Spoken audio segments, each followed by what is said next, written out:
St. Valentine. Sitting next to me is the only one who matters, Mr. Reggie Lincoln. That's your goodbye. What's he making? No idea. I don't know. I'm also Reggie Lincoln. Nope. Sitting on the other side of me is the human representation. Sitting on the other side is the human representation of the Freakazoid, Mr. Joseph Bowen. How are you, sir? I'm good. Are you after watching this movie? No. Okay, I didn't think so. This was a slog and a half. I've had I'm sorry, guys.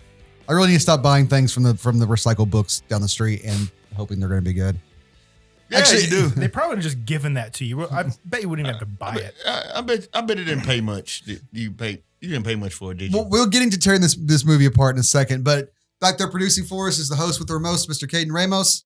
How you doing, brother? You're waving.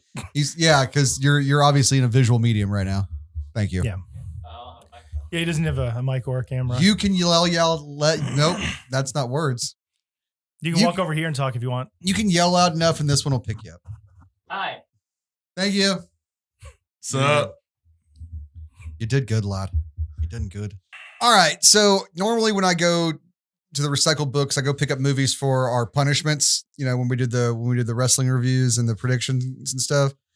And I grabbed this movie and we kind of stopped doing the prediction videos because Joey won and he wanted us to watch Tale of Two Kitties. And I am kind of filibustering it. So we haven't had a challenge since then, a prediction, because I refused to watch it. So I refuse to yield the floor to the gentleman. And I apparently broke WrestleMania. so yeah, congratulations. You're the worst thing to happen to wrestling since David Arquette. It's pretty good. Though I did like Ready to Rumble. It was a too. shit awful movie. I loved but I it. loved it. I liked it too. Yeah. I should not have liked it, but I did. Next week we'll be reviewing Ready to Rumble with Let's do Scott it. Kahn for some reason. No, we reviewed a movie that I have to pick up. And it's called To the Devil a Daughter. It's got Christopher. Is that what it's called? To the Devil a Daughter? I didn't get that right. Yeah, To the Devil a you're Daughter. right. Make sure I didn't. I mean, you didn't get the dots. Some weird verbiage. Oh yeah, I forgot Yeah, the the movie's ellipses. that bad where you can't even remember the title. Boy, that's Well, it's got Christopher Lee in it. It's got Brody from the Indiana Jones movies. That's the only celebrities in it, or the recognizable people in it. the chick with the really big teeth. Yeah, and this was one of those movies. It was a slow burner, like, you know, The Omen and those 70s horror films, and like it's one of those films that, like, okay, they're actually on decent sets and they have like locations. Like, this movie has a damn budget and it's got Christopher Lee in it. It's at least got to be on level with a Hammer film back in the day, right? There's obviously a budget here someplace. This movie was boring as shit. Was Yeah, they spent all the budget on location. They didn't spend any of it on writing. script writing or anything like that. This was a 30-minute Tales from the Crypt. They stretched out for like an hour and a half of our fucking misery. And I can't tell you for the life of me why. And here's the thing, with all that time and nothing happening, what they didn't do in that time was explain the damn plot. Because we were confused as shit for most of it. What is the movie about? Well, we got the synopsis off of IMDb, and that kind of helped us piece it together as to what was going on there. If it wasn't for that, I would have no idea what happened. We got an exposition dump, and there was I think it's a misspeak now as we got through the whole film. It was a misspeak. I was right. Hey, that happens a couple of times. So the plot of this movie is Christopher Lee is an excommunicated priest who now worships the god or the demon Astaroth. Thank you. I was going to say asteroid, so yeah. That's close. I can remember it's like Osmondeus or whatever. There's a From bunch Watchmen? of Amon. No, there's a shit ton Oh. of demons with A names, man. There really is. Which is why I failed with girls named Ashley. They're demons. But they keep equating Astaroth with the devil, which, you know, like, all right, first things first, Astaroth is not the devil. He is a demon named Astaroth. That's simple. Not much more to that. Like, different levels of hell, different demons in the levels, different shit like that. Different Like, poses. well, like, you know, like this movie's basically hereditary Yeah. with, instead of Paimon trying to resurrect Paimon into a male body, they're trying to put Astaroth into this nun's body on her 18th birthday. And apparently she's been raised up for this since, like, consecrated for this from birth. Christopher Lee plays the head of he's an excommunicated priest who's part of this cult. And the day she was born, the mother died. They kill the mother because they make her be born in some horrific kind of way. Or that was a demon later on. They just rip her out of the. I don't remember. Yeah, dude, this movie sucked. I can't even remember what happened. You pretty much just gave the entire plot. Well, it doesn't fucking. Yeah, it doesn't. What you said that took you like 4 seconds is what pretty much took an hour and a half in this movie. The main nun chick. She's 18. She's 17. coming. She's about to turn 18. She comes home from the nunnery to visit her father. Her father has some novelist, occult writer, pick her up and like hide her away because apparently she was coming home to finish up this ritual on her 18th birthday. It doesn't say anything about how he knows this writer, where he got the dude's phone number from, nothing. He just come steal my daughter from the airport. Yeah, and the writer She's into that kind of thing. It's just it's super like human trafficking, rapey at the beginning, where he's like, "Here, drink this." at the beginning. Well, like when he first gets her and she doesn't know who he is, he's like, "Your dad told me to pick you up." It's like, seriously, stranger danger. Like, I know he looks like Paul Hogan's like granddad, but it doesn't make him safe. Like, that's not a knife. This is a cock. I mean, shit, I fucked it up. Movie. It was a pre 9/11 world. You could take nuns from the airport back then. Not nuns, but you take as many Hare Krishnas as you want to. Those things were lousy with Hare Krishnas. So the nuns, when she's born, her mother dies, or like she's ritually killed during the birth, and they baptize her in her mother's blood. And that's like this pre-ritual setup, right? And when she turns 18, they're supposed to baptize her in this like demon fucking fetus blood a second time, and then she will be the host for Astaroth here on Earth. Yeah, because the little demon thing they kill is apparently Astaroth born. Because like, is that what that was? I just kept calling it the blood Muppet. It was a blood Muppet. It was a bad rubber puppet with fake blood on it that they kept in a grill the entire time. A literal grill. Yeah, I mean, I thought they were trying to start like a what did you say? They were starting a Chili's. The baby back ribs. Baby back ribs. No, I was thinking they were going to start a food truck and serve fajitas. Yeah, I don't know why they kept this thing in a grill, but that's what's passed for an incubator in this thing, I suppose. Where'd you put your babies? Oh, well, I don't have any because I put them in a fucking grill. This movie was fucking terrible. And like, it's not a fun bad movie. It's not interesting. It's a slog. It's a slog to get through. There's like some fucked up stuff where like the puppet fetus tries to crawl back in the woman's vagina. So like she also stuffs it back in there, so it wore her like a puppet. It made me feel very uncomfortable. The whole thing was uncomfortable. And like, wow, like even the nudity scenes was just uncomfortable. And that movie had more Bush than the White House in 04. All right, so this film about things. No, our protagonist, the novelist, is like, he's got to be like pushing 60, right? At least. He looks like the Crocodile Dundee's granddad.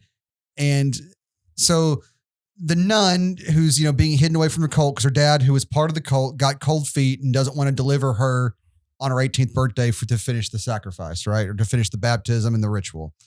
But his cold feet will catch him on fire. Yeah, Christopher Lee has magic powers, and he makes the guy Brody, because her dad's played by Brody from Indiana Jones. So he has Brody, he like makes him think there's a snake on his hand when he's on the phone with them, and all sorts of weird crap. It's some bottom level voodoo shit here, guys. Covered with scorpions. Oh God. Covered with scorpions. I'm covered in bees. So much sex trafficking and rape and pedophilia and shit. None of that is in this movie. What were you watching? Huh? None of that is in this movie. What are you watching? He was on his phone, so now I'm real curious what you're doing. Yeah, what were you looking at your phone? What were you doing back there? None of that was in this movie. Listen to Baby Shark. Hey, I don't have you this chick wasn't 18 yet. So these. Oh yeah, well I hope her nude scene was like after the birthday clicked over there. Well, yeah, because she already stuffed herself with the puppet. So yeah, she was 18 then. That's a good way to have a birthday party. Some Muppet fucking.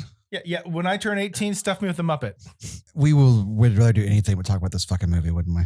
Exactly. That's how bad this movie is. Let's just wrap this up real quick so we can stop feeling obligated to talk about it. You felt obligated? Well, I mean, we watched it. I mean, I paid for it. We all paid for it. Really. We all paid for it. Yeah, the nun chick, she's kind of possessed or seems to be influenced by this, because Christopher Lee's kind of voodooing her from afar, and she kind of seems to be wants to be part of the ritual. Doesn't seem to have any issue with it. The brainwashing is taking hold. I mean, if he was saying my name repeatedly, I'd probably wander across a bridge. Yeah. Anyway, she ends up with the cult. They're about to finish the sacrifice, and then Crocodile Dundee shows up, or Crocodile Dundee Sr. shows up, and literally his weapon is just a fucking rock he found. It's a rock. And he just brains the little henchman with it. Rock. But apparently there's a reason for it, because like Christopher Lee had this giant blood ring drawn around the sacrificial thing, and he's like, this protects me because we're on Flint, which is Astaroth Sacred Stone. He's like, well, I just beat your asshole friend to death, but he's got his blood on, and this is Flint, so it'll protect me too. And he just crosses the line. Whether that worked or not, who knows? I don't know if that's how it's supposed to go, but really at that point, I didn't care. I didn't care either. I do like the fight scene, because it wasn't a fight scene, because the second he crossed that line, he just brains Christopher Lee with that fucking rock. He just beams him with Just the rock. chucks it at his head. And that is the end of the movie, basically. Picks up the Muppet stuffed girl and roll credits. Yeah, walks her across the outside of the sacred circle, and then the sacred circle with Christopher Lee disappears, and that's the end of it. Tint. Oh, yeah, because they changed the tint of the film. Oh, that's right. Yeah. Because as soon as he kills Christopher Lee and grabs the girl off the altar, the demon's pissed off, and he shows his anger by turning on a couple of really strong fans and changing the tint on the film. Yeah. That's it. That was its A game. That was its A game. That's what he wanted to resurrect. Yeah. He wanted to resurrect something that can just change some colors and blow in more ways than one. I'm sorry, I didn't hear your really great joke because of Reggie's phone. You have to do it again. Oh, I'm just talking about blowing. This fucking movie. I'm really sorry we watched this, guys. I regret every last bit of watching this film. I really do. This was terrible. Burn this movie. This wasn't fun to watch either. And you know what the capper was on top of the night? You had to see naked Christopher Lee ass, like bony, naked Christopher Lee ass. And like, I'm sitting there. Yeah, dude, you get to see Count Dooku's Dooku. It was not pretty, man. Like, Anne Heche had a prettier bunghole in Psycho. Yeah, not recommended, man. You got to see a meat puppet jammed up inside of a woman's vagina, and really, really uncomfortable nudity. And then some full frontal nudity later on in the film that I'm not sure was the girl was of age or not yet. That was really iffy. We were on the cusp either way. I mean, it was very uncomfortable. Nothing about this film made any sense. Nope. The nun was like French, but her dad was British, but she grew up in Germany. And then the novelist who lived in London who was looking out for her was American. I think so. He didn't have an accent of any sort, an American accent. Yeah. So again, I'm trying to pick out something here to be entertaining with, but there's nothing entertaining in the damn movie. You're trying too hard, bro. I mean, I am. So this is a failed project. Did you guys watch Army of the Dead? I did. Not yet. What'd you think? This just became an impromptu Army of the Dead review. I liked the concept. I think the execution was left some to be desired. Yeah, right. Dave Bautista had no personality whatsoever through the entire film. I disagree. I thought every time he was on camera, he was just kind of just staring off. Like he had like just completely emotionless, nothing. I actually liked his character in this one. I thought it was. Stop it. I'm playing with that. I thought it was. I actually thought he was kind of I thought he was playing an understated kind of a character that was just kind of quiet and kind of understated, and I thought he actually did pretty well. I thought it was like, I don't know, I liked him in that when he had to emote, he emoted. I mean, the premise was dumb to begin with. You shouldn't have drug your damn daughter in there. They could have done way more with like the movie should have been the opening like montage that was in the credits. You know, the like where you saw them like fighting their way out of the place. That should have been the damn movie. That should have been the movie. Yes. Also, the one kicker that I really enjoyed. I was trying to see what the Mavericks won. The one thing I did enjoy, the two zombies you saw during the thing with the chick zombie and then the other zombie. Yeah. I could have sworn was Argyle Goolsby. He was too buff for that. No, not that guy.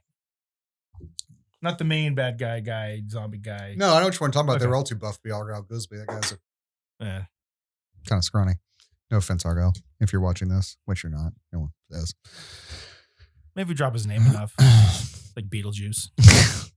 Any final thoughts on this film? I mean, like we haven't really talked. I guess we should actually talk a little bit about the damn movie. Yeah, that Nat was more interesting than the film. Why'd you kill it? Watching you try and slap that was better than watching the movie. God bless it. This movie sucked. Yeah, I guess it's part of the whole satanic panic crap. They kind of started in the late 70s, going to the 80s, but like when the fuck was this movie even made? I'm sitting here talking about on my ass. 70 something. 76, yeah. 76. Yeah. When was like The Omen put out? It felt like it was. Yeah. Yeah. So around that same time period when you all those movies coming out. Clearly, The Omen probably saw that and knew what not to do. Yeah. Right. Yeah. Right. That's why it was good. It saw everything else. Like, I think whoever made Hereditary saw this one's like, They just I'm said, gonna make let's this have into a a plot. good movie. Which again is something, as I think the Red Letter Media guys mentioned, that if you want to remake a movie, guys, remake a shitty movie and make it good. Quit trying to remake good movies that were popular. Go find a great concept that was in a terrible movie. Like what's the Manos like Hand of Fate. Atlantis Invades? It's one of the ones they watched on Red Letter Media. It was like an old B movie where like people from Atlantis come out of like the city rises up again. They invade like a fucking like New York or some shit like that. That'd be fucking awesome on a with a good budget and shit like that, or have the Blumhouse people do it and have it just be completely fucking schlocky and have it be like Cthulhu-esque type monster people coming in. Do it as a Marvel. Well, yeah. Shit. Yeah, Namor, and then I don't want another Marvel movie. I'm done with Marvel movies. I'm done too. I paid my dues. I'm done. Can I just watch an original idea that's not tied into some lore without people bitching about it and making some political statement one way or the other? No, I'm done. Pass. They should have made that one like 6 years ago. Yeah. Sorry, dude. After Thanos died, or after Tony Stark died, my interest in the MCU died. So I'll probably watch Morbius, though. Curious to see. I'll check out the Loki series. Not interested in that. Not interested in Loki. I didn't watch the Falcon. And the Winter Soldier. Didn't watch that. Don't care. WandaVision. Don't care. I'm not going to watch that. Everything that they're doing now for was it phase 4? None of it looks appealing except for the Doctor Strange movie done by Sam Raimi. That's I'm intrigued by that one. I'll watch that. Not enough to actually want to go and see it in theater. No. If I get to see it for free, I'll watch it. I'll pirate it probably. This movie sucked. Yeah. This movie was just boring, and there wasn't much to redeem it. There wasn't anything in the way of highly taught action scenes, or it wasn't a tense thriller. You kind of knew what was going on as far as like, or you didn't really know what was going on for most of it. The shit you could piece together, it wasn't really tense, and like the spooky magic crap that Christopher Lee did. I mean, Christopher Lee is always great, and he always adds a little bit of gravitas to things, and like none of it was poorly acted. It just wasn't very interestingly put together. It was just kind of boring. Yeah, like they had nothing really to work with. No, and I think it could have been, again, I would say it could be a better movie, but it has been a better movie. I keep saying it's Hereditary, and it is. It's basically the same film. And that one was done much better with much more tension and ominous foreboding and atmosphere. And children's heads in the street, decaying full of bugs and maggots. So good. Oh, very good. I loved that scene so much. I'll bet you did, you fucking freak. This just has Christopher Lee, posing Christopher Lee butt, which is like catching your granddad like in the shower. You don't ever want to see that. Like it's like a slightly more sexy old lady from The Shining. But the one that comes out of the bathtub? Yeah. But only slightly more sexy. Just a little bit. Yeah. And then the nun has simulated sex with a statue that people hover over her. And then there's an orgy of like old middle-aged white people, which no one wants to see. Just kind of gross. So overall, this movie sucked. It was bad. Really bad. Yeah, I can't recommend a damn thing about it. I honestly can't. I've been struggling by my... Just toss it, man. That's the end of it all, man. Like, Sorry, Lucy. Oh, yeah, sorry, Luce. She doesn't seem too perturbed by most things. Bohemian Grove. There you go. Thank you. Oh, I'm glad we got that straightened out. Yep. I don't know, man. I do like watching Christopher Lee in his old films. He's always fun and campy, but this one, I mean, he does his best, Christopher Lee, but having to watch his butt was not a fair trade-off. No. Watching like our heroine in this, or the nun, was mostly loopy and really bizarre and kind of like that Zoe Deschanel level of frustrating, and then you can't get a straight answer out of her for anything. So spent a lot of time sleeping and getting slapped around to getting the devil knocked out of her by our protagonist, who is again Crocodile Dundee's granddad. Getting the hell knocked out of her. Yeah. Who, watching him try to run around and be action guy. It's like there's a scene where he's got to like manually crank this like bridge up over this canal and then run across and then run her down. Oh yeah, dude. I was like, dude, he's gonna die in a second. He's not gonna get across that bridge. He looks like a cross between Paul Hogan and the dad from Different Strokes. I also like that the guy that played the nun's dad looked like Randy Quaid.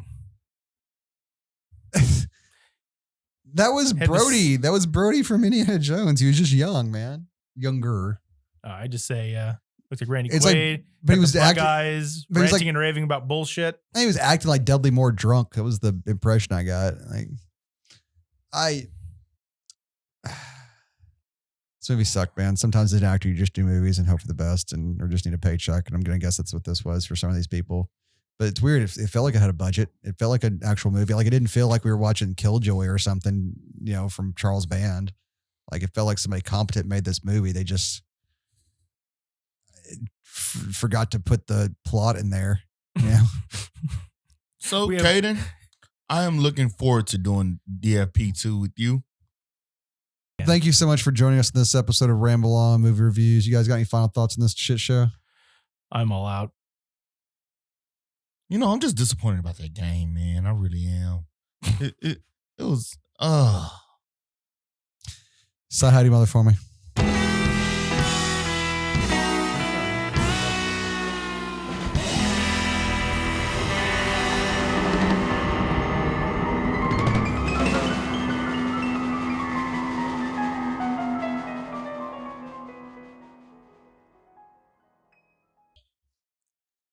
To be fair, gay sex and wrestling are very similar. So is gay sex and football. Got deep penetration on that one, didn't he? That's why I remember the Titans. Or the tight ends? That was good. Thank you. It was good. Hello, everybody, and welcome back to another episode of what the fuck are we doing? Anyways, did it ramble on? Yeah. Okay. At this point, it's going to have to be. So. It's got to be. Yeah. Hello, everybody, and welcome back. Are you ready? Yep. No, drink your Fuji. Fiji. Whatever. I had to look because I was like, wait, is it Fuji? You didn't know. Fuji's an amazing group. I believed you for a second.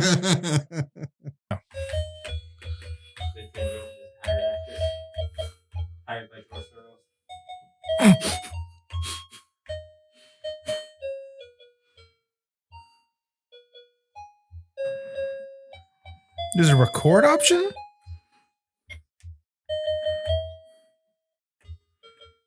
What if I just hit and play? No. Stop. You hit stop.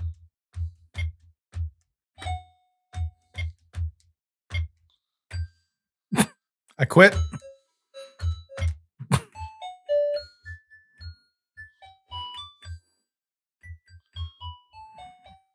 You're hitting the same three notes. What did I do? It's better than anything you played. Fuck you. How about that? I didn't say it was bad. That's our theme music.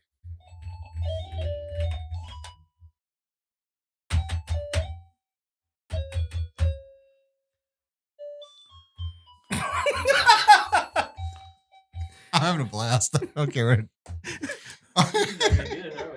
We are gonna get nowhere. We're so trying to I promise you, what he just did is more interesting than this movie. I'll play us out with some Baby Shark. Don't you dare! Between the movie and Joey, my mind is fucking melted. Hello, everybody, and welcome back to another episode of Ramble On Movie Review. You did that already. God bless it. No, I didn't. We fucked it up. Remember? I had a Mount Fuji. He had a Fiji and Trash Mount Fuji. I couldn't remember what the fucking show was called. I had a nice ramble going on there, and you done fucked it up. Way to go, Rich. And this is what makes a good show. You know what? I was Poe. not Poe. I was Finn, and I was fucking flying that speeder right at that fucking death cannon, and you just rose Tico me right out of the fucking way, asshole. Way to go. You're Rose Tico. He said, why don't you Poe. fucking assault me too with a kiss?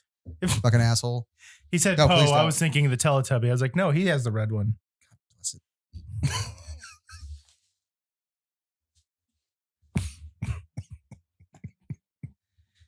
The fact that Joey watches more children's programming than you do and he doesn't have a kid makes me think Joey might need to be on a list.